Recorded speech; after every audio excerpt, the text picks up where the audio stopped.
Best cars the USA never got. Some of the greatest cars on earth can't be legally registered for the roads in the United States. Let us know why. Hey guys, welcome back to MIA Luxury Cars, and today we are going to talk about the best cars America never got. Number 10. Holden Maloo R8 LSA, a 6.2-liter supercharged V8 powered truck with a muscle car front that we didn't get in America. Now this bright green ship rustling machine produces 583 horsepower. And did I mention, it's got a freaking trunk bed. So surely it would be available in the US. So why didn't we get it? Chickens. The chicken tax is a 25% import tariff imposed way back in 1964 by President Lyndon B. Johnson as a retaliation for the France and West Germany placing their own tariff on US exported chickens. Now, the chicken tax applied to foreign-produced trucks as well as potato starch, dextrin, and brandy. Now, that same year, the tax was lifted on everything but the trucks. And the truck tax remains to this day. So that is one of the reasons that you don't own a Holden. But the biggest reason you can't own a Holden is because their owners, GM, have decided that after 160 years, they will be retiring from the Holden brand in 2020 and ceasing all production.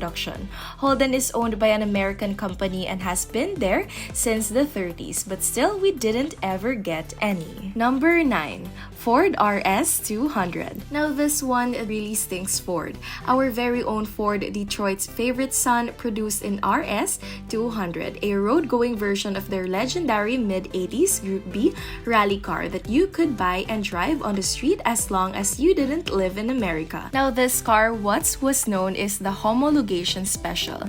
Essentially, a racing car was made legal for road use and sold in extremely limited numbers in order to convince the racing governing bodies that the car is production car and not a race car developed purely for racing. That is exactly what all of them were.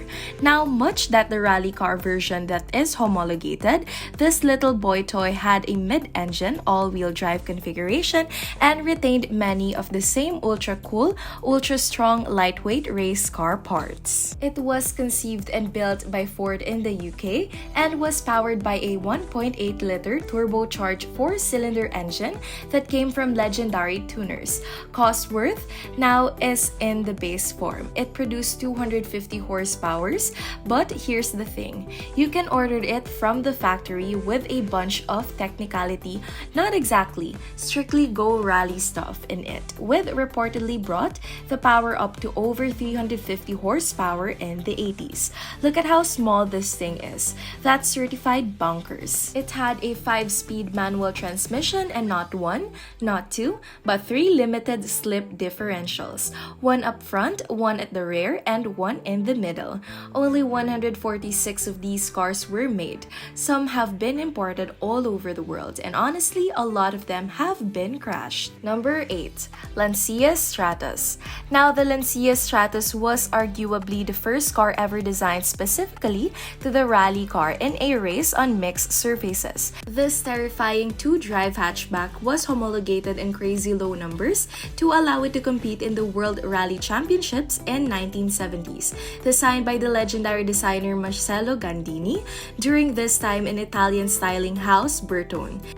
It was powered by a 2.4-liter Ferrari V6 poured from the dyno with produced 190 horsepower and can launch the car from 0 to 60 on practically any surface in 6.8 seconds. Which, let me tell you, was fast for the 70s. At one point, the Stratos was the shortest production car in the world. Now let me tell you, in terms of racing, the Lancia was a phenomenal success. I mean, how could it not be? Everything it was racing against one of the basically a heavily modified economy car. But this boy was especially built to race on gravel, dirt, tarmac, and as a result, it cleaned the F up, winning the World Rally Championships in 1974, 75, and 76. Now, the Stratos is truly one of the greatest race cars of all time. time. 500 cars were made, all sold in Europe, and ever since, we kicked England's butt in 1776. America isn't part of Europe, so yeah, we did not get them. Number 7. Renault 5 Turbo. Another icon of world rally for over a decade, the Renault 5 started out as a plucky, gutless little car for French peasants and farm workers. But then one day, the rallying on the brains, some crazy SOB decided to cut a hole in the floor and mounted turbocharged 1.4-liter engine in the middle of the car. Most mid-engine cars don't look like this. Renault was supposed to be 400 of these homologation specials in order to qualify the car to race, but demand was so fierce that they ended up building close to 2,000s, and guess what? We got a version in the States. Of course, it didn't have a turbo. The engine was in the front and it only made 51 horsepower. Now, during a car's development, the marketing department of the manufacturer will take the temperature of the car market in different countries and decide if there's enough interest to cover their investment in said market. Now, there are no 5 turbo, and other really fast, awesome cars like it are expensive to make. So, if Renault was going to sell the Renault 5 turbo here, they'd have to sell a lot more of these base Renault 5s just to cover the cost. Now in America, the R5 was known as the Le car, and it did not do very well at all. We didn't buy the Le car, therefore we didn't get Renault 5 Turbo. Number 6. Porsche 993 GT2.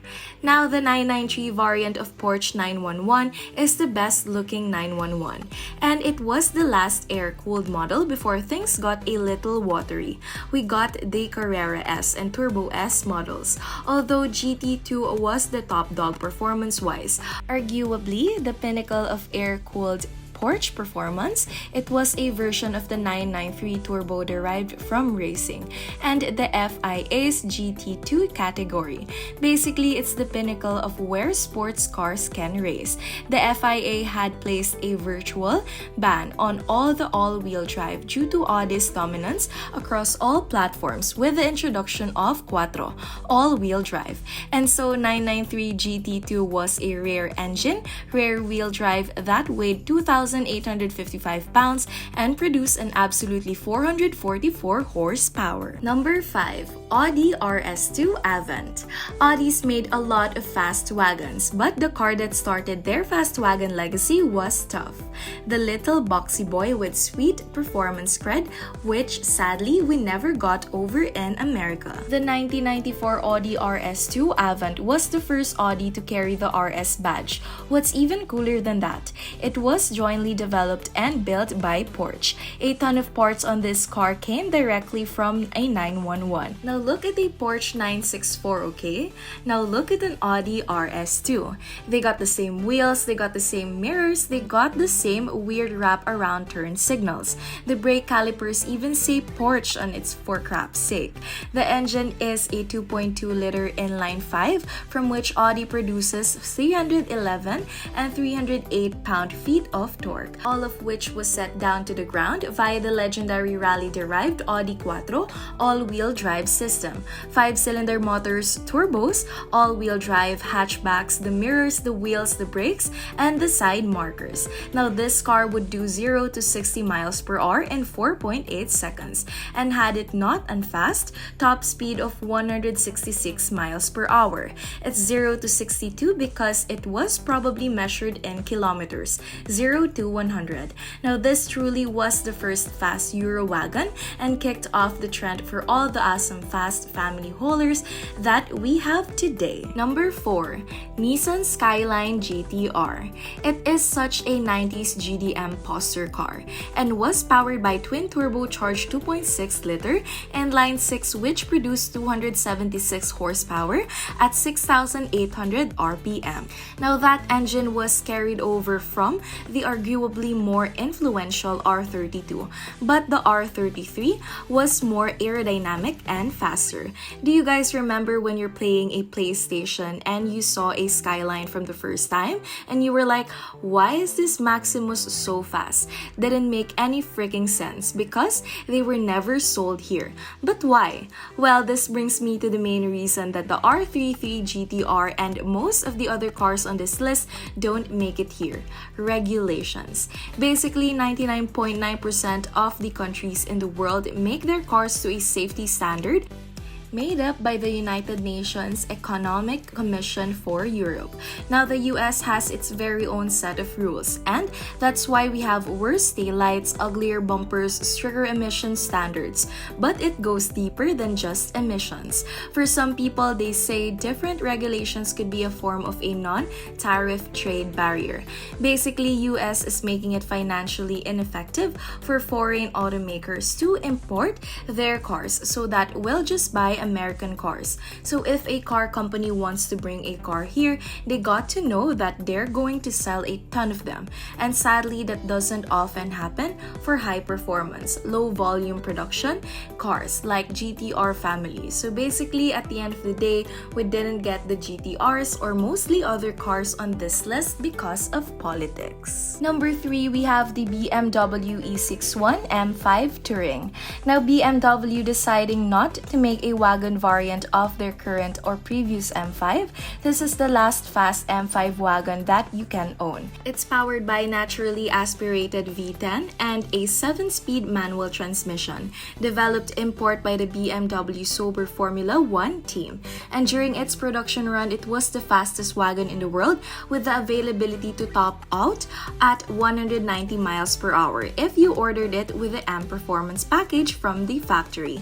Now, America got around 8,800 M5s during the 5 years this generation was made, but they were all sedans, also known as the E60s, and none of them had the rad 7-speed manual transmission. We even got a base 5 Series wagon here just without any M stuff. Just over 1,000 E61 M5 wagons were built. Number 2, we have the Maserati MC12, one of the most underappreciated homologation special of all time. The Maserati MC12 was, like I said, a redesigned version of the legendary Ferrari Enzo. It was made explicitly for the purpose of returning Maserati to the podium in racing some 40 years after the last meaningful campaigns with the legendary Tipo 61 bird cages.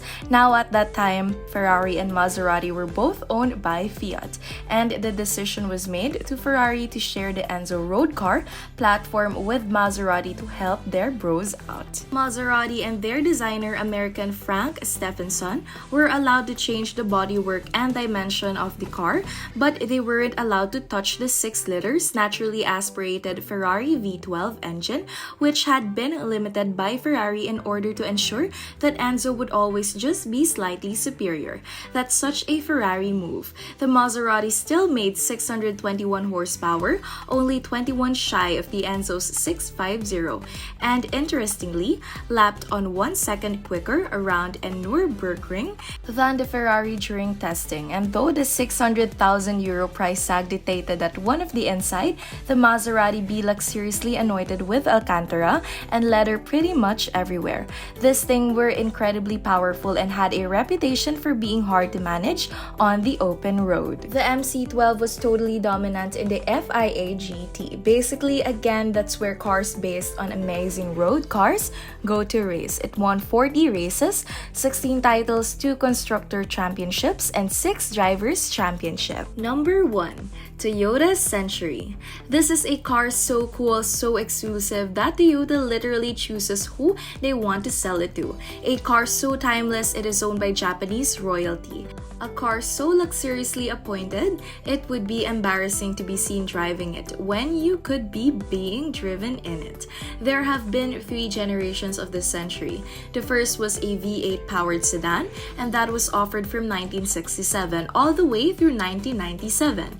That's 30 years. Then from 97 to 2007, the Century took on significant updates, including a total redesign and most importantly, a V12 engine. That's right, a Japanese V12. This was an engine so significant and important to Toyota that not even Lexus was allowed to borrow it and use it in any of their vehicles. The newest Century is powered by a V8 again, but this time it has a Lexus LS hybrid system. And the price begins at a cool 90,844,370 yen. In dollars, that's about 180,000 bucks. It's classy.